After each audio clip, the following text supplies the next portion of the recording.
I'm Janice Hossager. After 3 decades in the marketing business and many years of being an entrepreneur, I've learned a thing or two about marketing. Join me as we talk about marketing, small business, and life in between.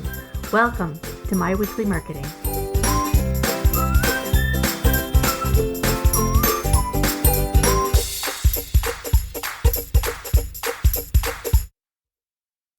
When you think of companies with amazing branding and unforgettable customer experience, near the top of your list is probably going to be Disney. And for good reason. They were among the first to include an experience as part of their brand. And isn't it cool to think it all started with a cartoon mouse and some stories and just grew from there? When I mention Disney, you'll probably think about memorable movies or their theme parks. And when you go to Disneyland or Disney World, from the moment you walk through the gates, they want you to have a memorable experience. So, how do you take a clue from Disney for your own business? My guest today is Vance Morris. Vance is a Walt Disney World Resort Management alumni, having spent 10 years as a leader in the resorts. But beyond the Disney brand, Vance is a serial entrepreneur and has learned to harness what he's learned at Disney to stand out in his own business. Today, he's sharing the insider secrets of how the Disney magic of customer service and customer experience can be integrated in your own business too. Here's my talk with Vance. Hey, Vance, how are you doing today? I'm great, Janice. Thank you. I appreciate you having me on. Absolutely. So tell us a little bit about your background and how you got started focusing kind of on customer experiences. Sure. Well, I'll blame it all on my first job, which was working for the Walt Disney Company down in Orlando. Worked for the Mouse for 10 years, and it was really an eye-opening experience, but it gave me the basis for everything I was going to do further in my career. I get asked a lot, what was the number one thing you learned at Disney? And a lot of people think that it was, customer experience or how to pick up trash really fast or, how to keep the place clean. And I hate to break it to people. It's actually, I learned that Disney runs on systems and processes and that they have a process for everything. If you want to change a bus tire, they got a system for it. If you want to carry a tray in a restaurant, they've got a system for it. And all the systems are simple because if they were complex, the whole thing would fall apart. And you have to think about who's working there. It's a lot of young people, teenagers, not exactly thinking clearly all the time. So if they didn't have a simple system, again, the whole thing would fall apart. So I was like, well, this makes a lot of sense. So I've carried that through with the jobs I've had and now with the businesses that I own. And I found that systems are they give me a lot of freedom. They give the employees freedom. And I noticed this at Disney is because if you follow the process and you just learn it and it's like a muscle reflex, it's just almost by rote, you just do this.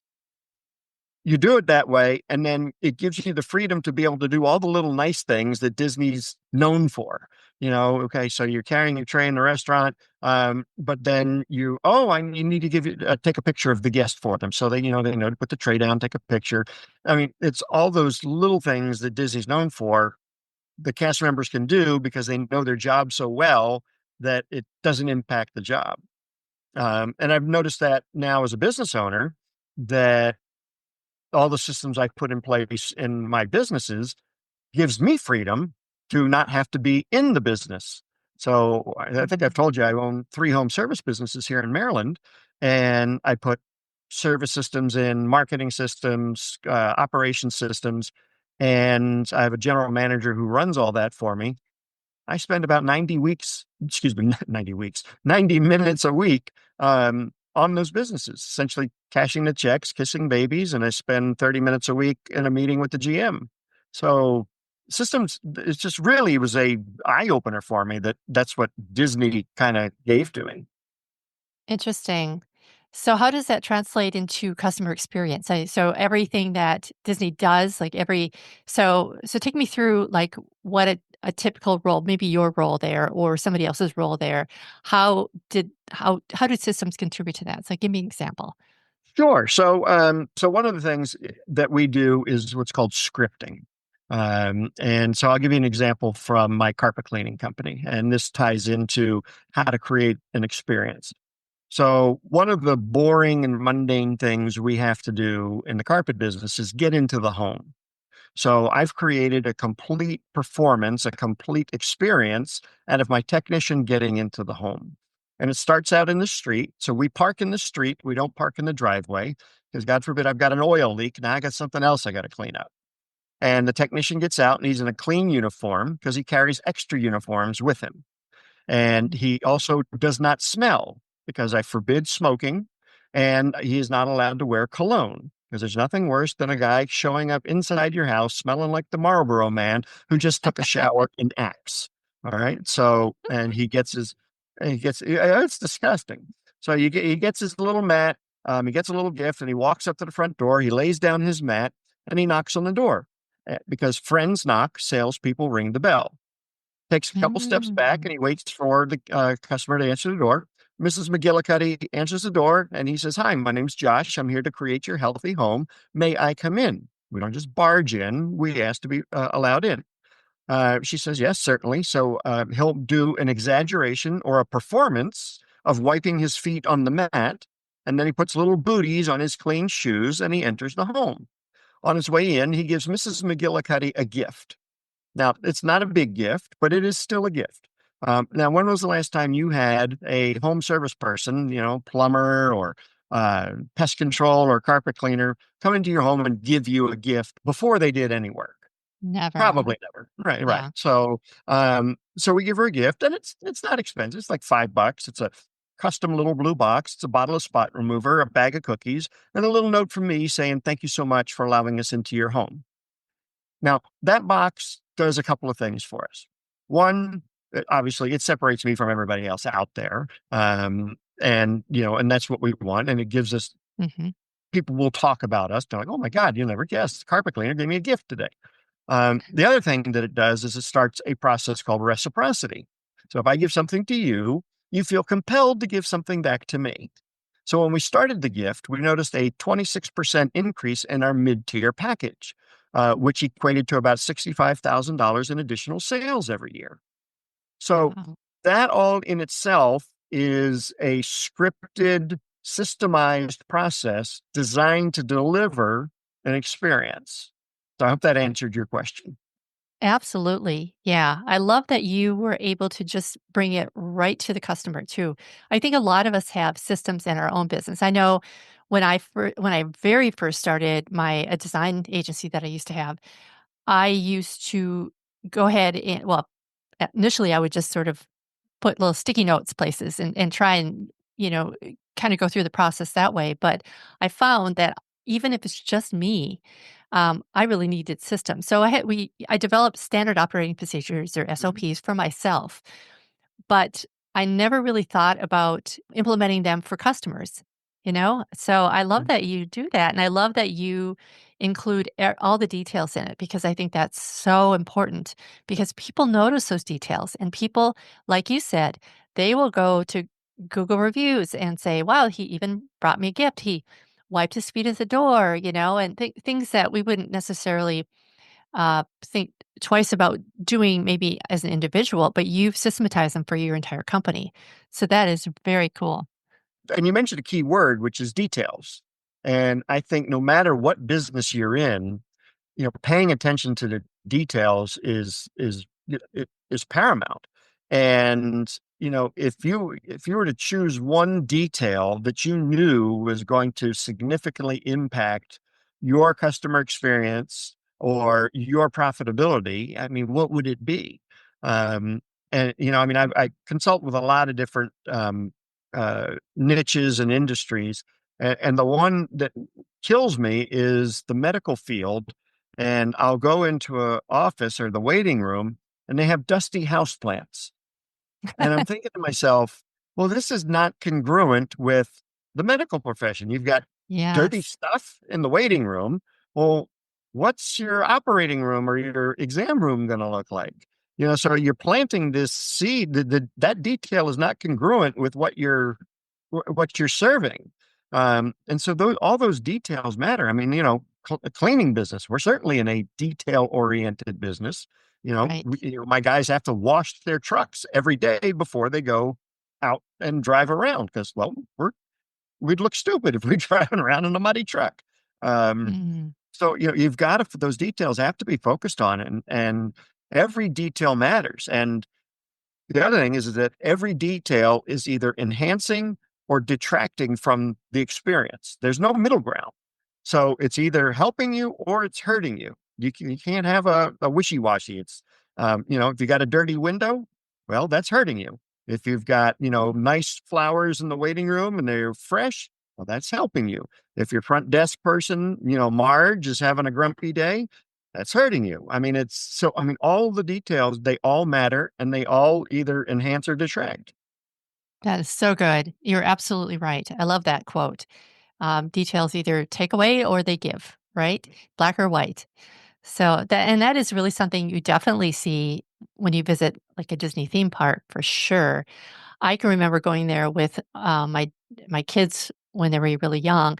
I think it was my daughter's 6th birthday, and so they gave her a special badge or something to wear. And everywhere she went, they did something a little special for her. Like she might walk in a gift shop and there'd be a phone call from Mickey for her, or something that was engraved for her, and embroidered for her or something like that. So they are so good about details. And I love that you have translated that into your own businesses. S- Yeah. And because I get the question a lot, they're like, they'll poo poo the whole thing about, well, I can't copy Disney. I don't have a Cinderella castle. I don't have a roller coaster. I don't have a theme park. And I'm like, well, unless you do own a theme park, we're not trying to copy Disney. We're trying to adapt what Disney is doing into our businesses.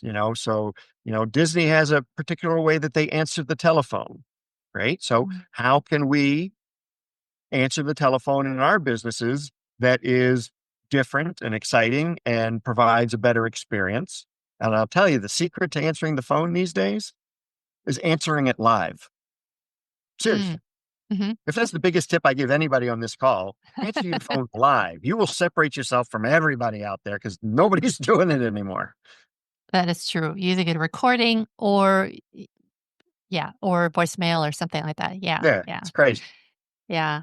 So, how should small businesses start thinking about this? Do they just kind of mentally walk through the customer journey map and kind of figure out, okay, what's that first point of contact and keep going? And I'm talking about like it could be coaches, consultants, photographers, so on. Like, what's the process that you'd recommend they go Yeah, through? you're spot on with with journey mapping. So take it from point one all the way through the entire thing till the end of the journey. Every single point where you or your business has a contact with the customer, that's a point on that map. And then once you have that mapped out, you want to list it and then prioritize what is going to give you the most bang for your buck if you were to work on it. So, what is going to give you most time saved, most money saved, or most revenue generated, Mm, or most you know uh, excitement or fun or wow for the customer, which will then fall into making more money. So you want to prioritize it because I wouldn't start at the beginning unless you're having a problem with lead generation, then well, maybe you want to start there. But identify where the problems are and hit those first. And I would, if you have a team, definitely involve your team in this because they're the experts. They do this job day in, day out, every day. And just brainstorm. How do we make this better? No bad idea is a bad idea. Just that whole, just let it go. Money's not an object. Let's just see what we can think of. And then when you come up with it, I like to use, again, a simple system, just like Disney does. Disney runs on 3 words: what to do, how to do it, and why we do it that way. So let's just take mm, answering the phone, for example. So I worked with a Allstate insurance guy. He was I can't remember, it was a big city down south. And there were probably like 14 or 15 other Allstate agents in the city, let alone all the other insurance people. And he really needed to stand out. So, I kind of talked to him about his personality a little bit and what he liked, and he invited me to his office. And he was a real rock and roll fanatic. So he had like gold records on the wall and autographed guitars and, posters of The Who and Led Zeppelin and all this stuff. And I'm like, wow, this is pretty cool. So we got into the brainstorming session with his team, and one of his team members suggested that he become, the rock and roll insurance agent. We said, okay, that's pretty cool. And we said, okay, well, where should we start with that persona? How should we get that out? And she goes, well, it's probably going to be answering the phone. I said, okay. So like we started brainstorming, how should we answer the phone? And employee actually came up with it. So, when you call any office, you're going to get something along the lines of, thank you for calling Dave's Allstate. How can I help you? We've all heard that from a myriad of businesses. But when we implemented what she said, it was amazing. So now when they answer the phone, it's thank you for calling Dave's Allstate, the agency that rocks.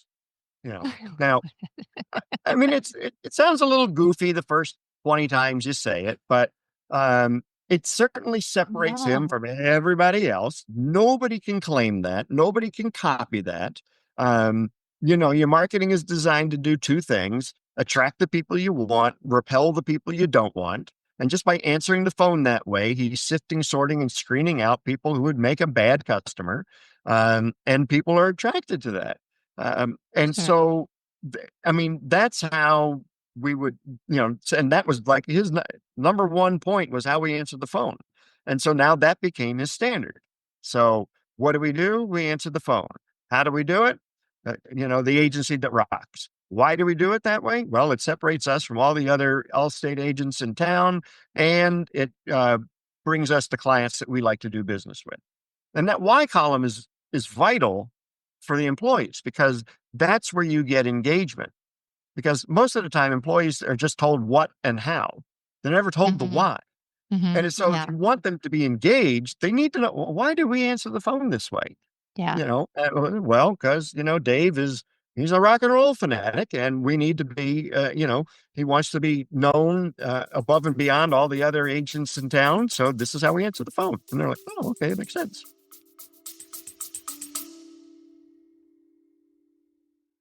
Since you're listening to this podcast, I'm guessing you must either love marketing as much as I do, or could maybe use a little guidance marketing your own business. So why not download my free marketing playbook featuring the Trail to the Sale framework?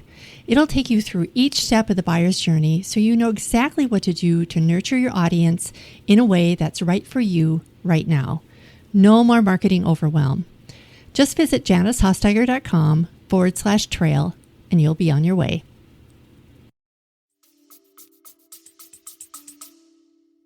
So I love what you did with Dave, the Allstate agent. I think so. You really started with his brand, right? You figured out what made him unique, what made him stand out, and really kind of spread that to all the touch points, which is exactly how I used to do a lot of logo designs for people, back when I had a design agency, and they would come and they would have an idea, and I would start them with, "All right, who are you? What's your mission and vision?" Like, and really take them on a deep dive into their personal branding before I ever put pen to paper. And what was interesting about that is that there were some people that would push back on that and say, "No, no, no, I just want a logo. It's not important. I want or the logo that looks like everybody else." So I really think that what you do is brilliant in that respect because you are number one making them pin down their brand, right? There's no other Disney out there. This Yeah. all started with a mouse, right? And he grew that into an empire. So think about what is near and dear to you, what you can do or what you do differently, and how you can set your business apart with that. And then, like you said, take it to the next level, walk through your customer journey, and spread it, spread it throughout the entire business. Yeah, 100%. So, do you see a lot of times when I get a client, they're a little nervous about standing out, especially I think if it's a brand new business. They wanna look like everybody else because everybody else looks legitimate and they wanna look legitimate. And I get it, when you're first starting out, you don't know which way to turn. Yeah. Uh, so, what I'm assuming that's kind of a big mistake they make. Do you have any other things that you see that businesses make or that businesses do that you feel like they could just maybe improve it a little bit? Yeah, I will start out saying that, while vanilla is the most popular flavor of ice cream in the entire world, being vanilla in your business will kill you. Um, Yeah. that sea of sameness, that looking like everybody else, you can't, you become a commodity. That means you have no way to increase your prices because you can't separate yourself. You don't have an experience. You don't have anything to help boost that. I remember when yellow pages were still a thing. And I was, flipping through them because I was going to be, I'm going to have my ad in there. And every single carpet cleaning ad had a picture of a carpet cleaning van. And I'm thinking to myself, well, what does a van have to do Mhm. with carpet cleaning? I mean, we assume you're going to travel to the house. Why put the van in there? Plumbers do the same thing. What does a plumbing truck have to do with plumbing? Absolutely nothing. I mean, I think like the first guy who ever did a Yellow Pages ad just decided to put his van in the picture and everybody copied it. Oh, I guess that's what we're supposed to do. Well, look at what everybody is doing and do the opposite. Yeah. Seriously, Yeah. I mean, it's probably the best advice I could give you, because you do want to stand out and Yeah. be that sore thumb, um, and don't do whatever because you're just going to blend in and you're going to look like everybody else. Yeah. Um, so when you're doing your marketing, certainly, I mean, obviously, some industries have regulations. I get it, but you want to be able to be so different that you stand out, but you don't want to be so outlandish that it's ridiculous. Um, One of the things that I teach my coaching clients and when I work with the consulting people is there are two words that you want to be able to put in your marketing and in your advertisements that will separate you from everybody else. And those two words are the only. So if Mm. you can put the words "the only" in front of whatever you want to say, you are now heads and miles above everybody else. So my Yeah. carpet cleaning business, we are the only green and non-toxic cleaner in the Eastern Shore of Maryland. Nobody else can claim that. It's mine. They may, and if somebody else does it, then I just change it to we were the first. Mm. So, but if Mhm. you can claim the only, that is a very powerful marketing message.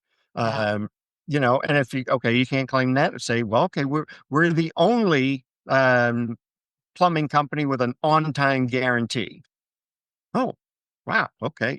So those two words themselves, that'll help you stand out. Yeah. And you don't, I mean, and you don't even really need to really think of anything. Just put those two words in front of something and then you're good to go. Um, Yeah. think that some people, I mean, they worry about what their spouse is going to say. They worry about what the neighbors are going to think. They worry about what their mother-in-law is going to think. And what they should really be thinking about is A, does it work? And B, is it bringing money in? And that's Yeah. the only measurement that you should be worried about with your brand and with your marketing. If it's bringing money in, nobody else's opinion matters at all. Your wife Yeah. says, "Oh, that's a dumb ad." Well, honey, it brought in $50,000 last month. All right. Well, still think it's a dumb ad. Well, okay. You know, uh, Yeah. Well, and that's something I take clients through when I do their value proposition. I throw a little tag at the end saying, "Unlike my competitors, I will do blank," and just really try to get them to really think hard about how they can differentiate themselves. Because oftentimes we're so busy with our day to day service business, or we're just doing all the things all the time that we don't really even have time to sit and think about, okay, how can I stand out? And I think it's especially hard, I always say with personal branding, because it's hard for us to see our own business. I always say a jar can't read its own label. So I think, do you find it's helpful to have somebody else come in and help you with that process? Or how do you go about thinking about yeah, what it is? certainly. I mean, I think that, if you um, have the financial wherewithal, to get a coach or a consultant to come in um, to help you, certainly. I mean, and you need to get one that's kind of knows what they're doing. But to work with you on those types of things so that you have the right direction, so that you have the momentum, and that you have tangible things to implement is vital, and it's going to be faster. What if you can spend a little money, the implementation and the results are going to be faster. If you're Mm, going to bootstrap and grassroots it, certainly you can still do that. It's just going to take a little longer.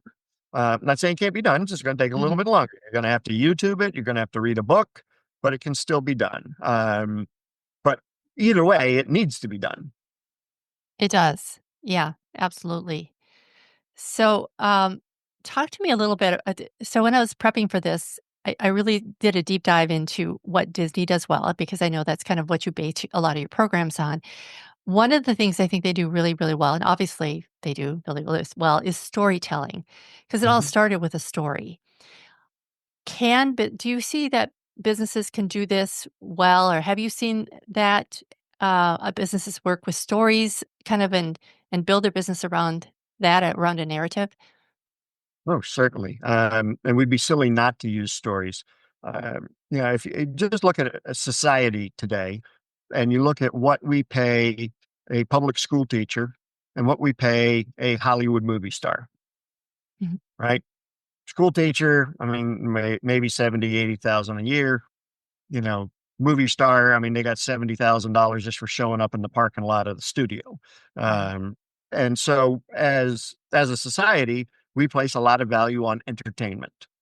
And as such, as business owners, we need to entertain. And we can do that through storytelling. Now, does that mean you need to do Once Upon a Time? No, of course not. Storytelling can come in the form of a case study. It can come in the form of a white paper. It can come in the form of like in with my newsletters that I send to my cleaning clients. I shamelessly use my children in my marketing. I mean, Mm-hmm. I've done it my whole life. I mean, time my kids were 5 years old on up, um, and I tell stories about my children because for me, that is stories allow you to create an emotional connection with your customers.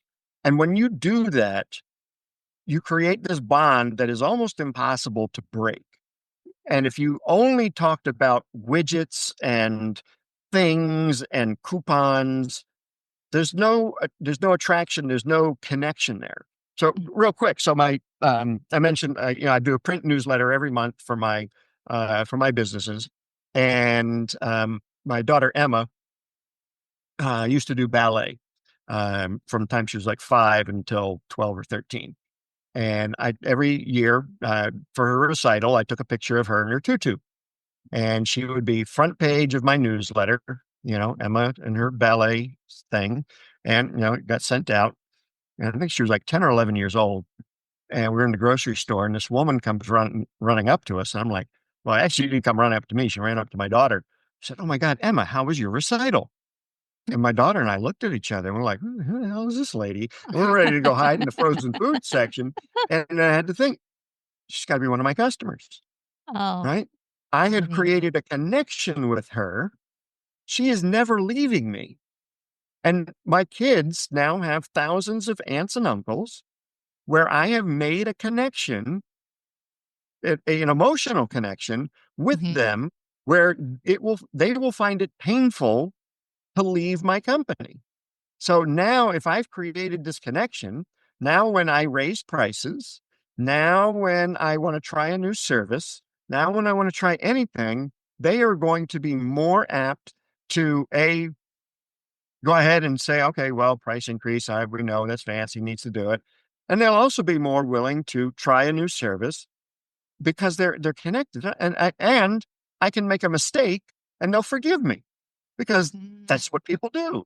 But if I didn't have that, if all I did was hit them with, offer after offer and coupon after coupon, I mean, nobody likes to be sold all the time. Now, can you imagine the only time you ever hear from a company is when they want your money? yeah. Yeah. right? I mean, your accountant, the only time you ever hear from him is when you get the invoice for him doing your taxes. Yeah. That's not a relationship. That's here, give me money. Or the Hmm. only time you hear from the department stores when they're having a sale, they want money. So Right. you've got to create that connection. And I think something from your personality. I saw. All right, so you don't want to use your kids. Fine. Maybe you're a fisherman. Okay. Show pictures of your fish. Maybe you like basket weaving. Okay, great. But let that kind of stuff show through because you're going to immediately connect with a certain population. When I do Hmm. public speaking, I seed all of my speeches with little parts of my life so that I connect with different parts of the audience. I'll make fun of the fact that I've been married a number of times because that will connect with certain people in the audience that have been married a number of times. Right. Right. I talk about my kids, so that connects with people in the audience that have kids. I make myself human, and that Hmm. creates the connection. I think so many business owners try to look like a corporation, and Yes. that's where they go wrong. Yeah. Yeah. I agree. I think, especially now, I think I see a lot of clients wanting to turn to AI for everything, and which I'm okay with for like an outliner for ideas. But when you are writing your weekly newsletter, I recommend that people send it out weekly. You really want to pull in who you are personally. And beyond that, I like to throw in things that my ideal customer likes. For example, if they're a certain age, I'll know that they grew up with certain movies, certain music, for example, and I'll toss those in, just like you were saying, that to connect with your audience, it's just kind of sprinkle in sort of some hooks to kind of, not hooks, not the right word, but something to sort of help them relate to you so that you have some common ground, right? Mhm. And I love that you do that in your talks as well, because that's super important when you are speaking to a crowd. They want to know that you can understand them and know where they're Right. coming from. Yeah, it's Uh, vital. yeah, yeah. So with AI, do you see that there's some other trends that are shaping the future of like this experience that customers are having?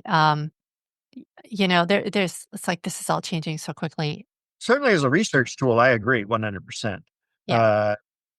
And I mean, I am not a tech guy by any stretch of the imagination. So, um, I mean, I still have a flip phone for God's sakes. Okay. Um, but I think that yes, and for developing, the systems and processes. I mean, for to have your own custom GPT to Yeah. develop that stuff, yeah, it's going to save you so much time. Um, Right. but to allow AI to come in and do some of the service functions, um, maybe. I mean, like these chat bots that are on websites. I think that okay, that's great if it's a general question, but on that bot, there needs to be a big fat button that says, get me to a real person right now.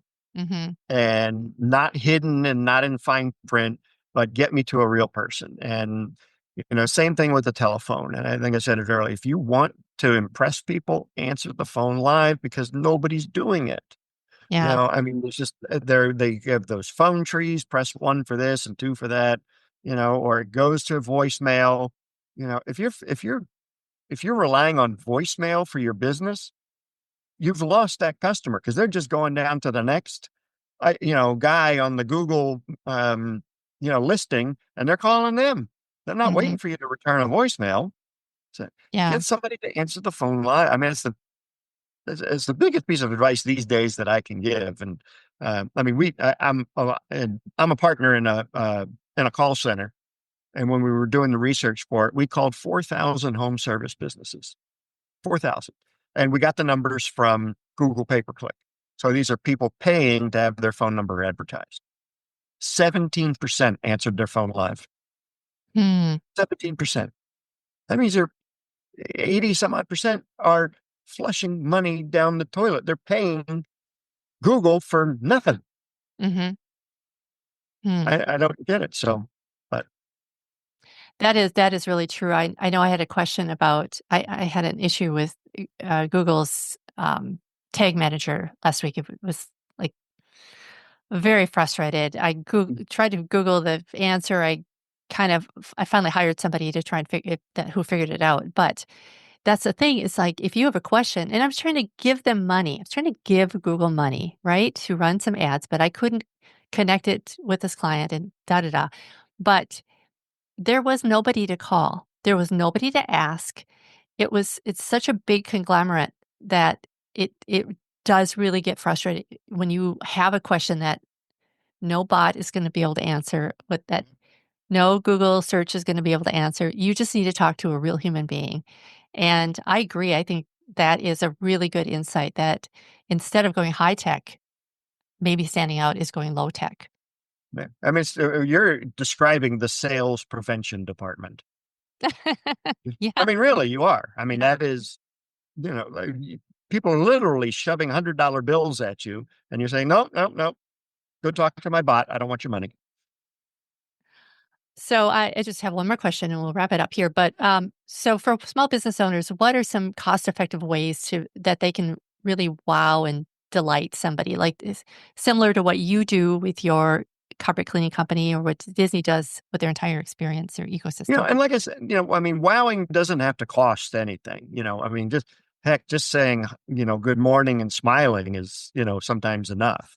Um, and actually, I think I mentioned, I've just created a hot sheet, 52 ways to wow your customers Right. without breaking the bank. Um, I think one of the ways is that I use is handwritten thank you notes that Mm-hmm. say, what would grandma do? That's right. And, now we've outgrown being able to do it in house because we do, we're doing 75 to 100 a week. That's a Hmm. lot. That's a lot of Well, handwriting. yes, it is. Um, but I still do it in my consulting business. If I have half a dozen business meetings a week, I'm still writing half a dozen thank you cards and sending them out. Nobody does it anymore. The Yeah. mailbox is empty, so it's a great place to be for small businesses. I think little surprises are fantastic. I, I think food is okay, but the problem with giving food as a gift is it disappears. People eat it, and then there's no memory of it. Mm. So if you can give something that's got a little bit of staying power, certainly, um, offering, a beta test of a new service that you're pondering or a new product, saying, hey, find your top 5 clients and say, hey, look, I'm thinking of offering this service or providing this product. Can I give you some samples and just get your feedback on it? People love to be included in that stuff. Mm-hmm. Can you have a, customer of the month? People love, when we were growing up, my mom always used to love cutting my picture out of the newspaper and tacking it up on the refrigerator. Trust me, adults love that too. They love seeing their name in lights.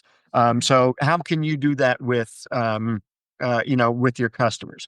Um, recognizing them, for anniversaries with your company. I mean, I've got people that are still with me 17 years later. So when I have an anniversary with my company, I'm looking for anniversaries with how long my clients have been with me. And I'll send anniversary cards. Say, hey, look, we've been together 15 years already. And, and I'll give them a special offer. So there's all sorts of ways you can, do those things. And you can do food. I'm not saying not to do food, and there's a place for it. We actually, here in Maryland, we have a state cake. It's called the Smith Island cake. And Mm. they'll ship it actually anywhere, and they'll ship it anywhere in the US. But I will take my top 5 customers every month and they get shipped a Smith Island cake. Now, when was the last time you got a cake in the mail from your carpet cleaner? Probably Never.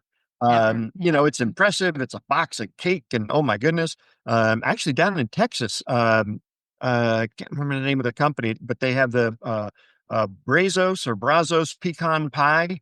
Um, Mm. it's enormous. This thing weighs like 9 pounds. It comes in this wooden crate, and it's an amazing gift to give either for a client or for business. But and if you got guys as clients, there's a company called Man Crates, and they've got stuff that is Mhm. just, it's all I mean, well, it depends on what you do for a living, but you Yeah, can get stuff that's inexpensive.